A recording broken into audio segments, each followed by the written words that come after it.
Wabarakatuh. Terima kasih Bu Ketua.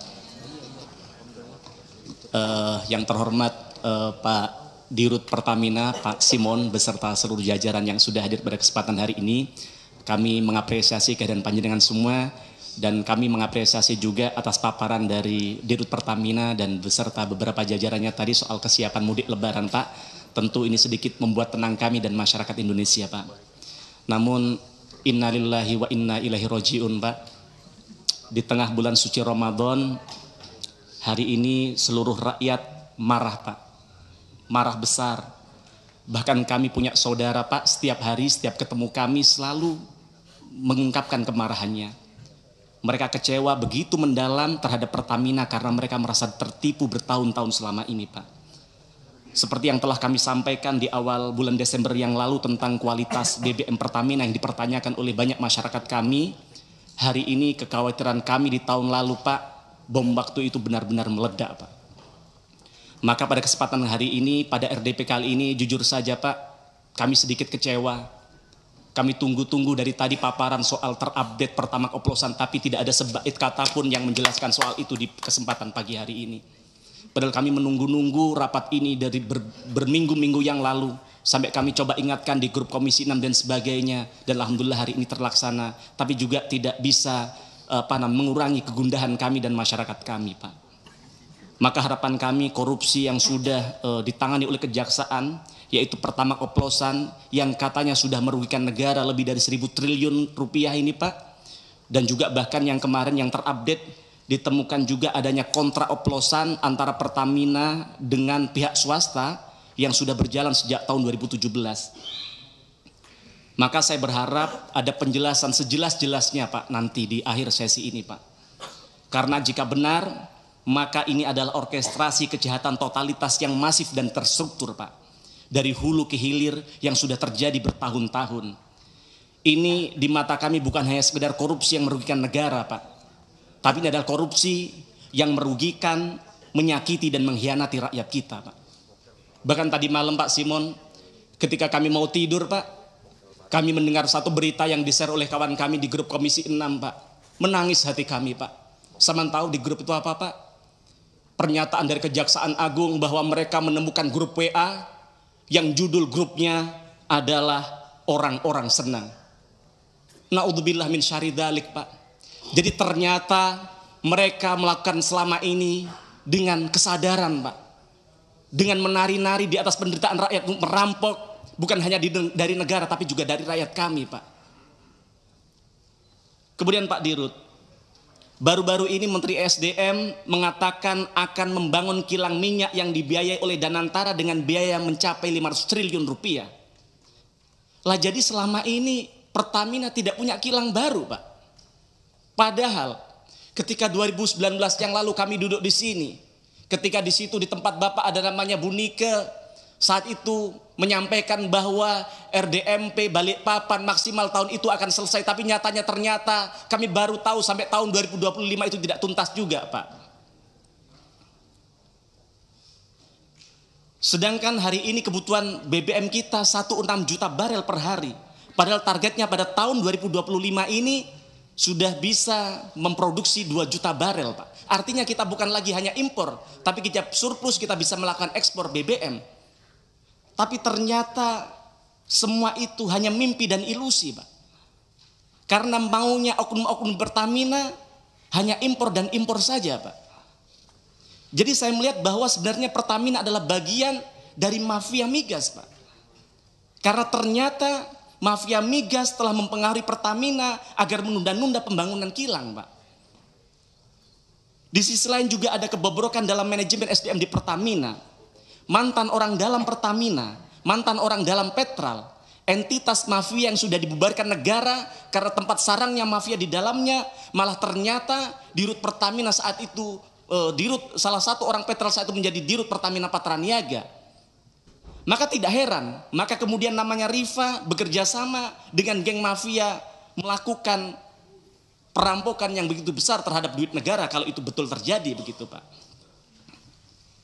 Kemudian yang kedua, Pak, heboh Pertamax oplosan saya rasa tidak cukup dengan hanya meminta maaf Lalu seolah-olah dosa-dosa Pertamina selesai, tidak. Lalu bagaimana dengan kerugian konsumen? Apa ada inisiatif dari Pertamina untuk memberikan mengganti kerugian mereka, Pak? Ingat, Pak, mereka beli BBM bukan untuk diminum, Pak, tapi untuk bekerja sehari-hari dari kantor ke rumahnya.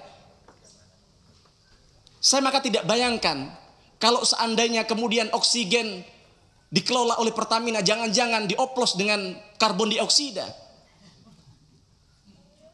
Maka manfaatkan My Pertamina untuk bagaimana bisa memberikan ganti rugi kepada rakyat kita, Pak. Dengarkan kata netizen, saya pikir ada benarnya. Gimana untuk mengembalikan integritas Pertamina, mereka ganti gasih Pertamax secara gratis selama setahun misalnya. Tapi itu tidak mungkin. Atau seminggu deh, atau sebulan deh. Atau apa yang bisa Bapak lakukan, yang penting rakyat merasa ada upaya dari Pertamina untuk memberikan perbaikan dan minta maaf kepada rakyat.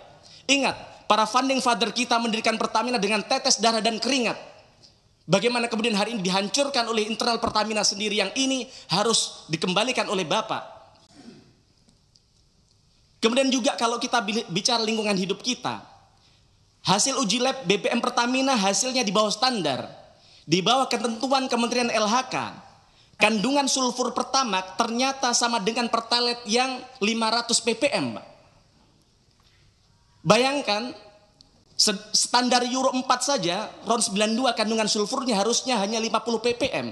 Belum lagi kalau kita lihat punya tetangga kita Shell hanya 10 ppm, Pak. Maka bobroknya Pertamina dari segala sisi ini, Pak. Dari SDM, teknologi, produk dan sebagainya, ini sangat merugikan berbagai sektor. Maka reformasi inside outside adalah urgent dan wajib untuk segera dilakukan. Kemudian yang ketiga, Pak. Jika menilik betapa besarnya gaji yang diperoleh jajaran direksi Pertamina, lebih dari 1 miliar per bulan, setara dengan gaji dirut Coca-Cola, Pak. Bahkan kami cek setara dengan gaji CEO Google, yang merupakan perusahaan global dengan valuasi dan market yang memang mendunia. Bahkan itu kalau ditambah dengan tantiem, dividen, kemudian kompensasi finansial lainnya, maka THP yang diberikan kepada direksi Pertamina 4 miliar per bulan. Jauh lebih besar daripada gaji Presiden Republik Indonesia, bahkan jauh lebih besar dari gaji Presiden Amerika Serikat Donald Trump, Pak. Ini amat sangat terlalu luar biasa. Maka seharusnya dengan angka sefantastis itu, direksi wajib bisa memberikan pelayanan terbaik, wajib bisa menghadirkan BBM berkualitas, wajib bisa memberikan BBM yang terjangkau untuk semua lapisan masyarakat, bahkan bisa membuat profit yang impactful bagi negara harusnya. Tapi nyatanya apa? Malah merugikan negara dan melukai rakyat kita hari ini. Bahkan kalau kita lihat di laporan keuangan anak usaha Pertamina, yaitu Pertamina Patraniaga, kompensasi bagi manajemen kunci termasuk direksi dan komisaris mencapai 19,1 juta US dollar atau setara dengan 312 miliar. Bayangkan, duit sebanyak itu kalau dipakai untuk MBG misalnya, bisa memberikan makan kepada 31 juta anak kita, Pak. Atau kalau itu diberikan kepada para guru P3K, para CPNS kita yang diprank oleh negara hari ini, maka itu bisa mensejahterakan mereka sampai nunggu mereka menjadi PNS, Pak. Bukan bermaksud bagaimana, hanya mereminder, Pak. With great power comes great responsibility. Maka evaluasi manajemen beserta remunerasinya di BUMN ini sangat-sangat urgent untuk segera dilakukan. Kemudian yang keempat, Pak Dirut. Karena itu saya mengusulkan kepada pimpinan DPR RI, kepada pimpinan Komisi 6, untuk bagaimana segera dibentuk panja BBM Pertamina. Karena jangan berhenti pada pion-pion yang sudah terjerumus ini, Pak. Jangan kemudian ini keluar dari mulut singa masuk ke kandang macan, Pak. Tetapi ini kesempatan untuk membersihkan Pertamina secara menyeluruh. Maka nanti kasihan juga kepada Danantara ketika mereka harus memikul beban berat. Karena ternyata Pertamina sebagai BUMN terbesar ternyata boncos dan gembos, Pak. Maka melalui pansus BBM ini kita bisa panggil mantan direksi Pertamina Pak Ahok, yang beliau juga mengkonfirmasi bahwa kalau diundang di tempat ini beliau akan hadir. Kita akan undang mantan komisaris. Begitu juga mantan dirut Pertamina Bu Nike. Begitu juga mantan dirut-dirut di era ketika dulu Petral dibubarkan misalnya, Pak. Kita juga bisa memanggil produsen booster RON BBM. Jangan-jangan memang Pertamax adalah Pertalite yang diberikan booster.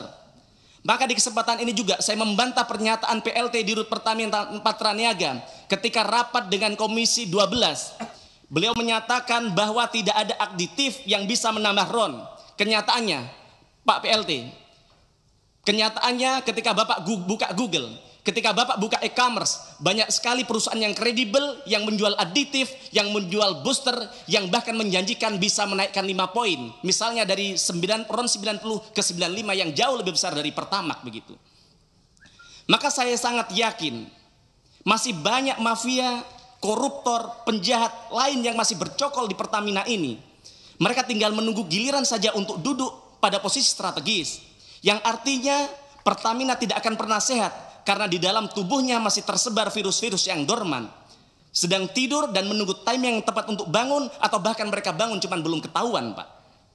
Maka kami usulkan panja BBM Pertamina ini untuk segera dilakukan untuk mengusut dari hulu ke hilir, Pak. Untuk melihat siapa saja yang terlibat dalam proses pengoplosan ini, Pak.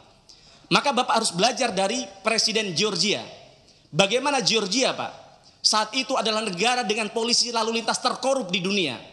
Bagaimana kemudian dengan keberaniannya pemimpin Georgia mengambil satu sikap dalam semalam mereka memecat hampir seluruh polisi lalu lintasnya yang korup. Dunia kaget. Bahkan rakyatnya sendiri takut, Pak. Takut apa? Takut kemudian ada instabilitas keamanan karena tidak ada polisi lalu lintas lagi. Tapi jangan tahu hari ini Georgia menjadi salah satu negara yang sukses dalam memberantas korupsi. Yang ini harus Bapak lakukan, Pak. Mohon maaf, mohon izin tanpa mengurangi rasa hormat saya kepada Bapak. Di samping Bapak, Pak Alfian, beliau mantan Dirut Pertamina Patraniaga. Bapak percaya beliau tidak terlibat? Saya juga tidak percaya. Tapi kalau kita belajar di negara Jepang, terlibat tidak terlibat, harusnya Pak Alfian mengundurkan diri dari direksi Pertamina untuk membuktikan dulu Bapak benar-benar tidak terlibat, baru kemudian kalau mau masuk lagi silahkan. Kemudian, Pak, untuk menyelamatkan nama besar dan bertahap mengembalikan kepercayaan publik, setidaknya saya mengusulkan 2 hal, Pak. Yang pertama, Pak Dirut, saya mengapresiasi Anda ketika konferensi pers menyatakan permintaan maaf atas kejadian Pertamax oplosan. Tapi saya kira itu tidak cukup, Pak. Belum menunjukkan ketulusan hati Pertamina. Ini masih sekedar lip service mata, Pak. Jika memang Pertamina benar-benar minta maaf, maka harus melakukan taubatan nasuha. Harus menunjukkan bagaimana seluruh insan Pertamina itu tidak hanya meminta maaf secara lisan, tapi juga dari gestur, dari perbuatan, dan dari pelayanan yang dilakukan. Tidak cukup pula hanya mengganteng si bocil anaknya Deddy Corbuzier, Pak. Yang ini justru melecehkan, meremehkan, dan melukai hati rakyat. Juga tidak perlu mengendorse namanya Fitra Eri. Yang untung namanya Fitra Eri punya integritas. Karena dia tidak yakin ini tidak benar-benar terjadi, maka dia tidak mau melakukan. Tidak perlu juga bayar-bayar buzzer, Pak. Daripada anggaran Pertamina untuk bayar buzzer, untuk mengendorse anaknya Deddy Corbuzier, lebih baik uangnya untuk mengembalikan kerugian rakyat yang sudah mereka alami, Pak. Saya melihat perilaku insan Pertamina pasca Dirut minta maaf ya sama saja. Contohnya, itu Bukorsek Pertamina Patraniaga. Kami menyampaikan sesuatu secara resmi bahwa kami akan melakukan sidak fraksi PDI Perjuangan, tapi ada balasan dari beliau. Tidak ada. Mas Mufti, iya, aspirasi dari teman-teman sudah terlalu panjang. Sudah terlalu panjang ya, siap. Okay. Sebentar, Bu, saya sedikit ingatkan. lagi, tinggal monggo, dituntaskan. Sebentar. Iya, sebentar. Okay. Sampai mana tadi? Nah, jadi maksud kami ada, Pak, harus ada permintaan maaf secara konkret kepada masyarakat. Yang kedua, Pak, tadi Bapak sampaikan bahwa Ramadan sudah dekat, mudik Lebaran sudah dekat, begitu. Maka harapan kami Pertalite jumlah stoknya harus ditambah, karena kita tidak tahu apakah masyarakat kepercayaan terhadap Pertamax sudah pulih. Karena kalau tidak, mereka akan menganggap bahwa Pertamax hanya Pertalite yang tidak antri. Maka jangan sampai kemudian nanti di lapangan mereka rela antri, yang kemudian stok Pertalite akhirnya habis begitu. Kemudian selanjutnya, Pak, saya minta komitmen dari Pak Dirut, berani dan mau tidak untuk input semua pengadaan di e-katalog LKPP, Pak. Karena kalau tidak, ya seperti kata saya tadi, ini hanya keluar dari mulut macan masuk ke kandang buaya. Itu saja, mohon maaf, Pak. Ini bukan soal panjang dan lebar, tapi ini adalah soal nuansa kebatinan rakyat yang harus kami sampaikan di tempat ini. Matur nuwun, assalamualaikum warahmatullahi wabarakatuh.